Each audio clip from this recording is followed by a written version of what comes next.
y abolir la Constitución de 1917. Se inicia así la Guerra Cristera.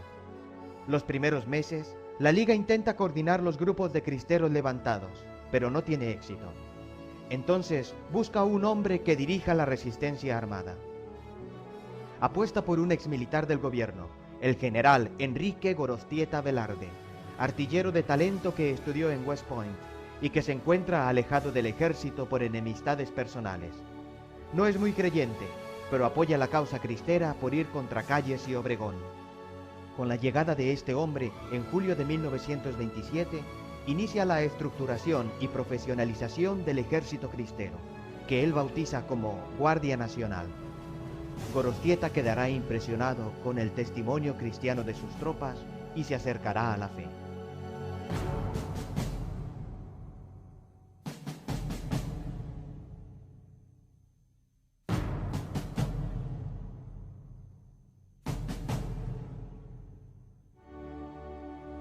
Algunos generales y soldados del ejército federal se distinguen por su crueldad.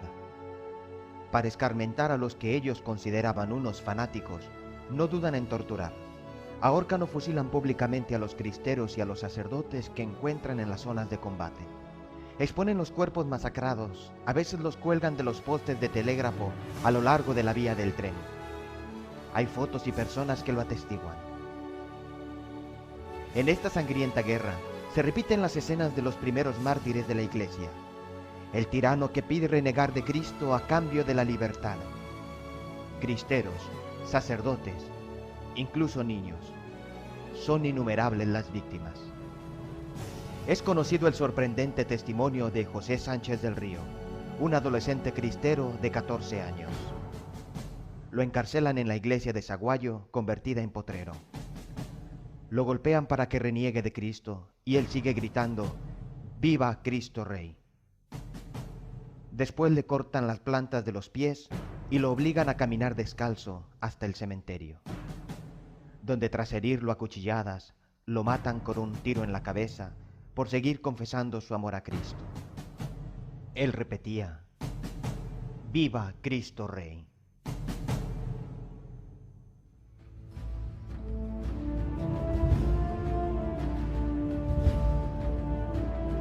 Entre los 25 mártires mexicanos de la Guerra Cristera, que canonizó Juan Pablo II en el año 2000, se encuentra el padre José Isabel Flores Varela, un párroco bondadoso y paternal.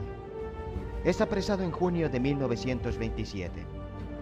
Los soldados lo amarran y lo golpean en un cuarto lleno de suciedades. Lo quieren obligar a renegar de Cristo y él les responde: antes morir que fallarle a Dios. Unos días después, es conducido de noche al cementerio de Zapotlanejo. Los federales intentan ahorcarlo, pero no pueden. El jefe ordena a uno de sus hombres que le dispare, pero el soldado, reconociendo al párroco, se niega. El oficial, enfurecido, asesina al soldado. Y misteriosamente, las armas con que intentan abrir fuego contra el padre Flores no funcionan. Al fin, uno de aquellos militares saca un gran cuchillo y lo degüella.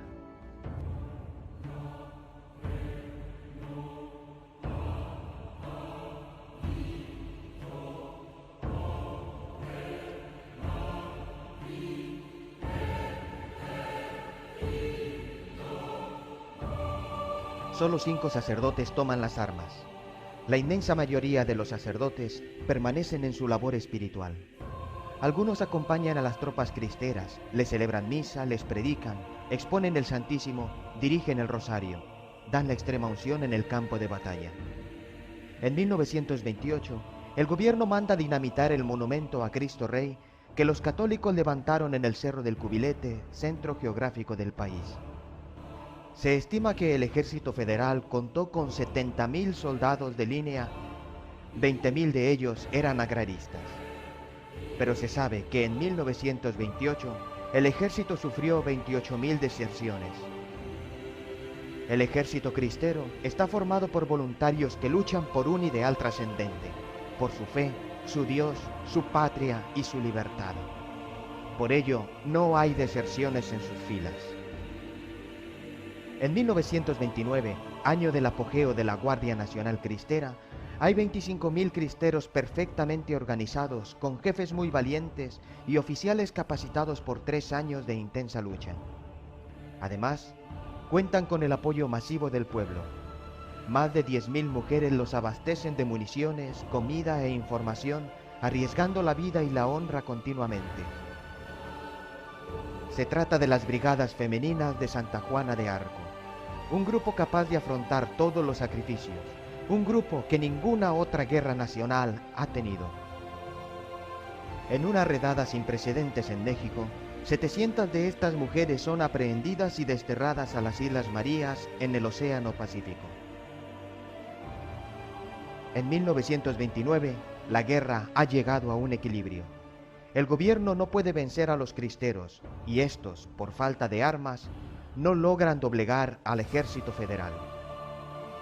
Los cristeros tienen la esperanza de triunfar si logran controlar el eje ferrocarrilero de Guanajuato y la ciudad de Guadalajara. Esperanza sostenida por el saldo actual de caídos en combate: 50.000 federales y agraristas muertos contra 25.000 cristeros al cabo de 3 años de lucha.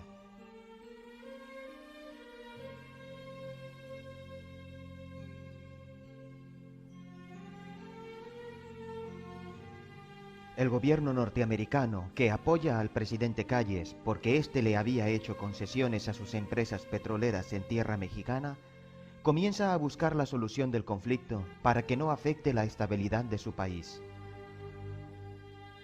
El embajador norteamericano Morrow, masón y hábil diplomático, después de analizar la situación de México, escribe: el país se encuentra totalmente trastornado. Los pobres no tienen casi otra cosa que el consuelo de la Iglesia y no habrá paz verdadera ni progreso de no llegarse a un arreglo. En abril de 1928, Morrow medió 2 encuentros entre Calles y el padre John Burke, norteamericano con poderes de negociación. Pero el asesinato del expresidente Álvaro Obregón en julio y la rebelión del general Escobar en marzo del siguiente año mantuvieron en suspenso las negociaciones. El autor del homicidio de Obregón fue un joven católico que actuó por cuenta propia. Casi un año después del primer encuentro con el padre Burke, en marzo de 1929, Emilio Portes Gil, nuevo presidente de México, Calles, que sigue gobernando detrás de la cortina, y Morrow piden hablar con los obispos. En estas negociaciones, el gobierno llega a los famosos arreglos del 21 de junio con el arzobispo Ruiz Flores y el obispo Pascual Díaz. Famosos arreglos que permiten la reanudación del culto público y dan cierta libertad a la Iglesia, pero todo de palabra. No hay ninguna firma. El día anterior a los arreglos, Pío XI desde Roma había indicado a los prelados que pidieran amnistía para todos los cristeros, y el gobierno lo promete.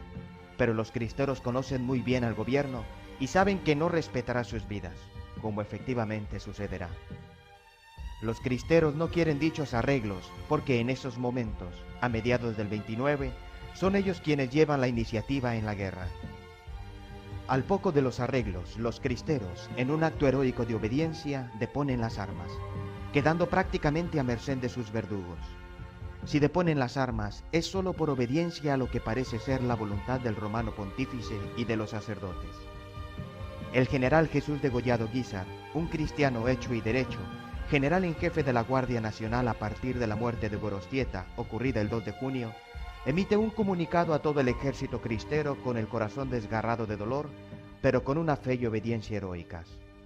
El sentido mensaje concluye de esta manera: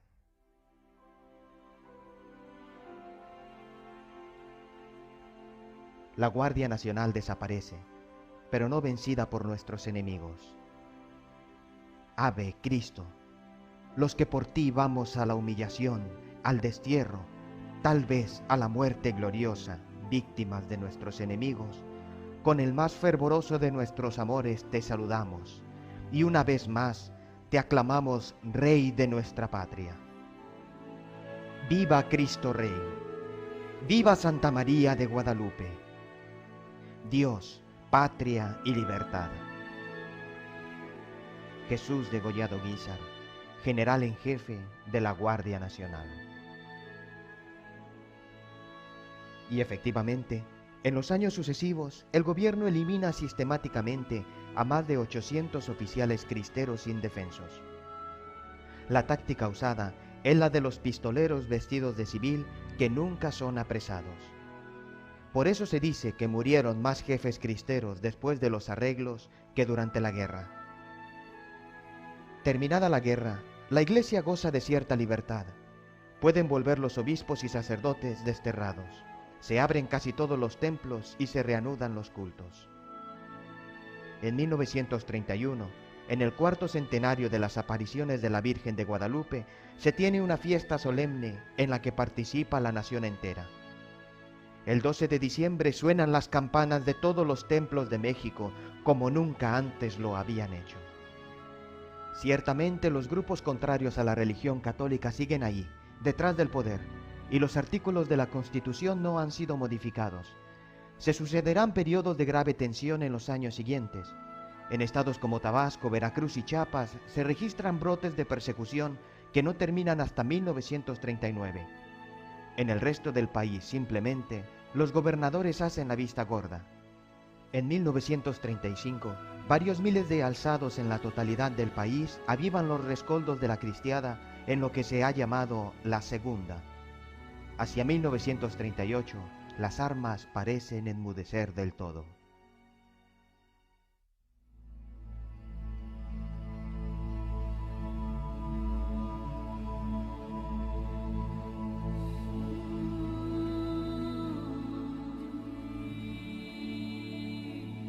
El tema de los cristeros fue, y de alguna manera, sigue siendo un tema tabú en el México actual. Para no exaltar los ánimos, tanto el gobierno como la Iglesia han preferido no tocar este tema. Evidentemente, en los libros de historia oficiales, este capítulo heroico de nuestra historia se liquida en 3 líneas que hablan de unas revueltas de fanáticos. El presidente Portes Gil, reconocido masón, así hablaba un mes después de los arreglos. Mientras el clero fue rebelde a las instituciones y a las leyes, el gobierno republicano estuvo en el deber de combatirlo. Pero ahora, queridos hermanos, el clero ha reconocido plenamente al Estado. La lucha no se inicia, la lucha es eterna. La lucha se inició hace 20 siglos, es decir, la lucha contra el cristianismo. En México, el Estado y la masonería en los últimos años han sido una misma cosa. Citemos una declaración del Dr. Robert Greenfield, de una conferencia que dio en Cuba el 20 de diciembre de 1927, recogida por Jan Meyer. Como protestante que soy y partidario de la masonería, en lucha de exterminio contra el catolicismo sí estamos seguramente de